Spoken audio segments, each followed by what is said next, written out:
Well, I went, my lip's not bleeding.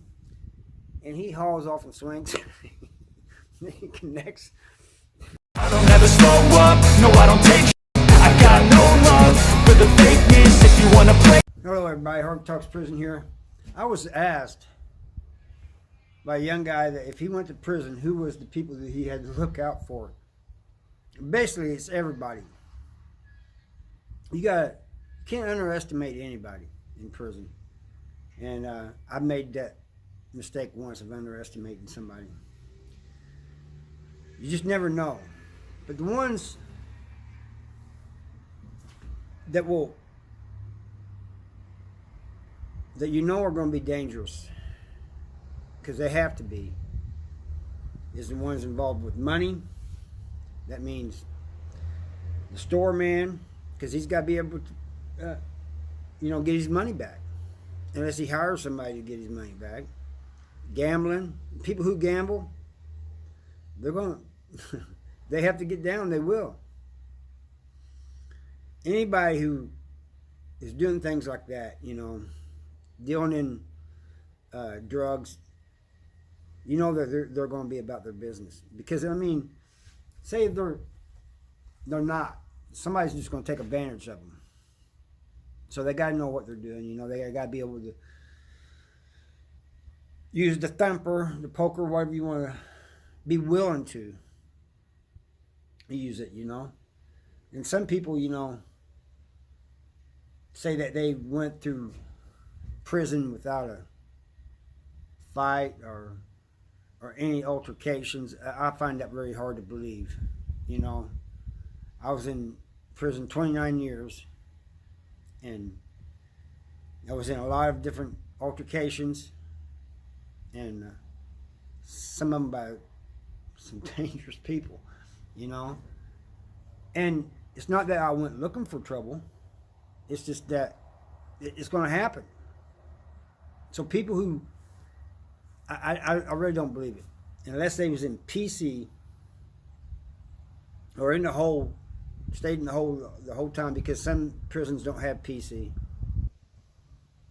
But one of the ones you really had to watch out for, there are also some of the best dudes, really, is the lifers, the ones with life without, because they're nice people. They stay to themselves.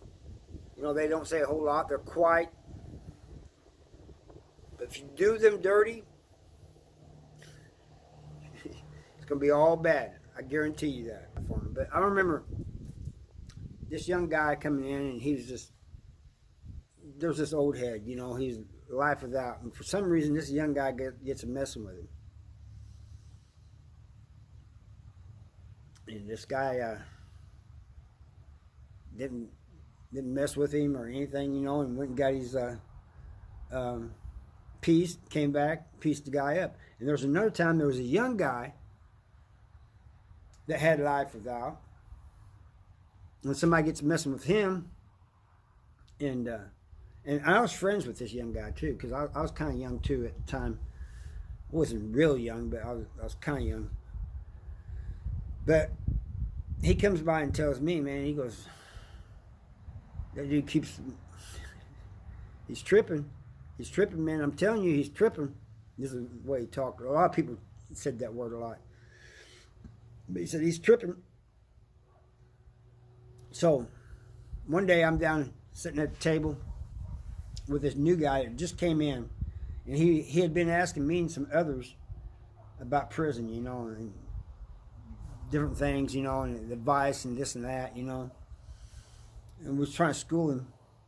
But the others had left, so I was just talking to him. I'm actually wanting to go back to my cell and watch TV, but this kid just keeps talking, I just don't want to blow him off, he's a good kid. But the lifer without comes up to me, says, Harg, I'll see you when I see you.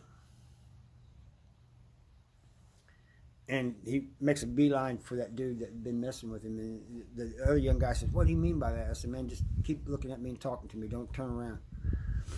And he just started poking him up. I mean, right there in the day room. We call it wings. Some prisons in other states, they call them pods, but we call them wings. And just went to town on the dude. And the dude's trying to get away from him and all this stuff, almost screaming, I'm thinking, well, you wasn't doing all that screaming up until now. What's changed, So that's some of the things you got to watch. I hope nobody goes to prison, man. But when you go to prison, watch your P's and Q's. And don't be just arguing with somebody or messing with somebody because you think you can, because you think they ain't going to do nothing, because they will a lot of times. There was this dude, I'll tell the story about me, underestimating somebody. There was this dude that I don't even know what I did to him, what I said to him, or what I did that made him mad. But I'm out there talking to my workout partners, and he comes up. We see him come across the yard, and he's stepping.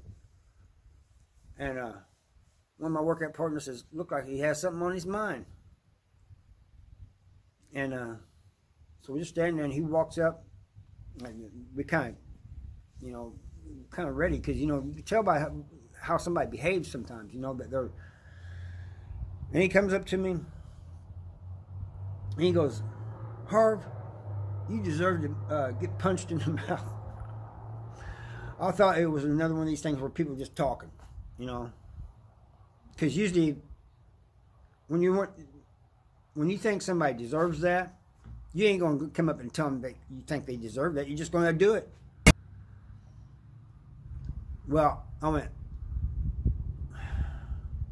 my lip's not bleeding, and he hauls off and swings. He connects. We're down on the ground, and he said it is. When he hit me, he said it is now. We're down on the ground fighting, but I'm kind of laughing, man, because it was just funny that he said it is now, and so we're rolling around the ground, and everybody else is standing around watching us, and here comes the cops, and they take us to the hole. And I'm thinking, man, dang, man, I really didn't expect him to do that. And we get out of the hole. I'm talking to my workout partners again. Here he comes again. My workout partners are joking with me, "Oh, he's coming back for some more, Harv. Gonna whoop your ass again." And so he comes up, he goes, "Hey, Harv, is this squashed?" And I said, "As far as I'm concerned, it is. I don't even really know what it's about." And he goes, "Man, I wouldn't have punched you, man, but and started fighting with you, but when you said that, I felt I had to do something. Everybody was standing around watching. So I felt I had to, I felt I had no choice." I said, "Well, it's over with as far as I'm concerned, but I'd really like to know what it's about, and what made you felt that you had to confront me about that?" And he wouldn't say. He said, "Man, let's just drop it. Let's let it go, man. It's all in the past now." I don't just like letting things go until I know, But anyway, he went on, but that just goes to show, don't underestimate anybody in prison, And people ask, who should I look out for? Everybody. Now, there's some you're just going to know that are lame. But that doesn't mean anything. Scared people sometimes can be bad. Can be bad news, especially somebody just coming in to the prison system, and everybody thinks that, oh, he's weak, he's good prey, he gets a lot of canteen, we got this one. Well, he may be so scared that he does something about it, or he may, even being scared, he may have a life without, or a life sentence, and think, well, I ain't got nothing to lose. You can't underestimate anybody. Now, there's a lot of people that do a lot of barking in prison and won't do anything. I seen two guys going at it, and they wasn't fighting. They was just arguing with one. One of them said, "You better check my record." The other one saying, "You better check yourself before you wreck yourself." They was saying this over and over to one another and just standing there with their hands up and not doing anything. And finally they grabbed one another and went around in circles. I think I told this before too. But looked like they was dancing or something and fall on the ground. But just because somebody's all just talking and barking loud, you know, and putting on this threatening act, doesn't mean it's just all bark. There's some of them that's just the way they are. They're loud and they're bad news too. You know, they're nobody to mess with, and they know it.